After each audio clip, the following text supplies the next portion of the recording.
Hi, welcome to the class. Today we'll be doing few numericals based on resistance and resistivity. So I'll just give you few samples how to do the numericals. That's it. So the very first question is a very direct question in which find the potential difference required to pass a current of 0.2 ampere. Now in this it is clearly mentioned that this pass a current. Current is written, so obviously this is current.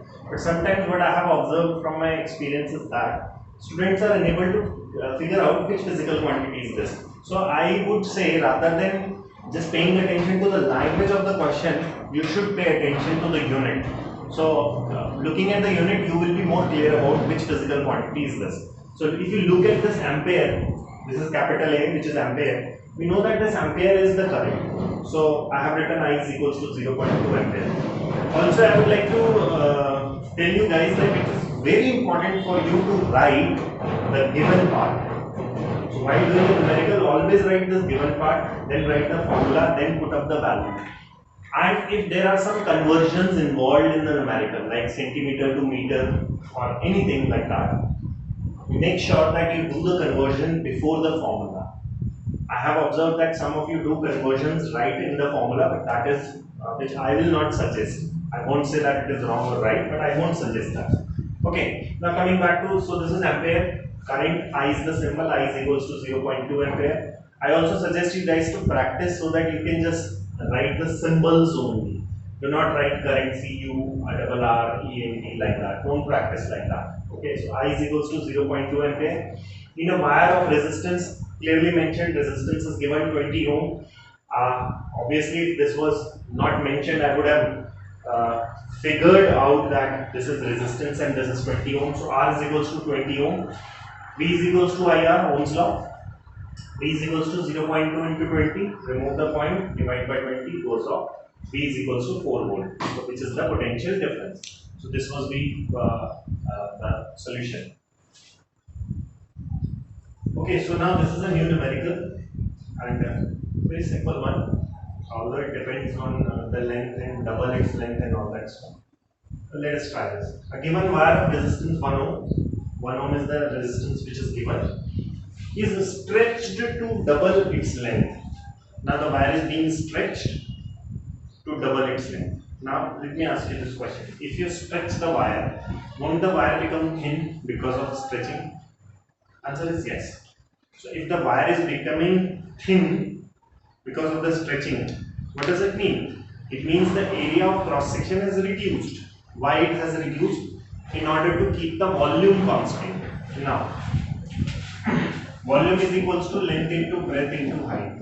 Now make sure guys that you don't go into the concept of length and breadth and height by looking at their name. What I want to make very clear is this: length is also a distance, breadth is also a distance, and height is also a distance. So basically when I say length, breadth, height, I mean distances. So don't go for the name, breadth and height, this and that. And area also, we know that length into breadth. What does it mean? That area is made up of two lengths. One length is this length, and distances. Area is made up of two distances. One is length, which is a distance, breadth, which is a distance. It means area has two dimensions of distance. Volume has three dimensions of distance. Three dimensions of distance means one distance, two distance, three distance. Now among these two will make the area. Among these two will make the area. So volume will be area. Any two you can make it as area. Two dimensions of distance will make area, and one will remain. So let me take this L into B only. So it remains height. Now don't think it is height. I told you this is distance. So if you increase the length, that is distance, if you stretch the wire, volume is not going to change, no? Volume is going to remain same. So if you increase this, if you stretch it and you double this length, area will automatically decrease to half in order for the volume to remain constant. So now the length L dash means new length of the wire, is double its previous length. L is the previous length. And you know that area, new area will become half of the area. Now I have to find out new resistance. So first let me calculate the old resistance. So we know that R is equals to rho L by A. So this R is 1 ohm is equals to rho L by A. So this has become equation number 1. Now new resistance R dash will be rho L dash upon A dash. Now in place of L dash, what you will write? Rho L dash 2L upon A dash A upon 2. This 2 will go up. So R dash will be 2 into 2, 4.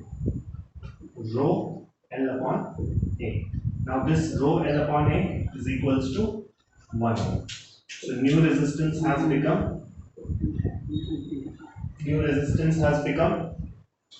4 into 1, which is 4 ohm.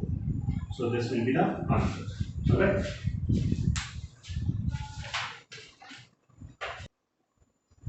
Okay, now this is the last numerical which we will be dealing. This is a very simple numerical. What length of copper wire? What length?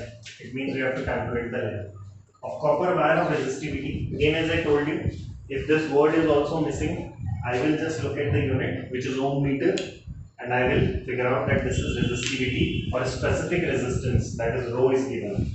Radius is given 1 millimeter. You know 1 milli. 1 milli means 10 to the power minus 3. So resistance is 1 millimeter. I have converted into meter. As I told you, write given, do the conversion. Now area, you know conductor area of cross section will be pi r square because it is a circular area of cross section. So A is equals to pi r square. Pi 3.14 into r square is 1 into 10 to the power minus 3 whole square. Resistance is given in the question. Resistance is 1 ohm. Resistance is 1. Use the formula R is equals to rho L by A. L is equals to RA upon rho. Put the values on. Now, if you solve this, you are getting 1.84. Okay. If you solve this, you are getting 1.84. Let me solve the other part just to show you, to demonstrate you how to do it, and then you can practice. L is equals to 1.84. I have already calculated this, and I suggest you people to do it yourself. So 1.84 into 1 square is 1 only, 10 to the power minus 3 squared. It means 10 to the power minus 6 upon 10 to the power minus 8. Now bases are same, both are in divide. If that is the case, what is going to happen? Bases are same, both are in divide. It goes up and we will subtract the power because they are in divide. So 1.84 into 10 to the power minus 6. Subtract the power, that is minus and then minus 8. I hope I made myself clear there. Basic maths is involved. Now L is equals to 1.84 into 10 to the power minus 6 and plus 8. L is equals to 1.84 into 10 to the power 2, and this will be meter. Yeah. So this is all about this thing. Make sure that you write the unit at last. Otherwise, if you do it properly, and then you might lose 1 mark there. All right. Thank you.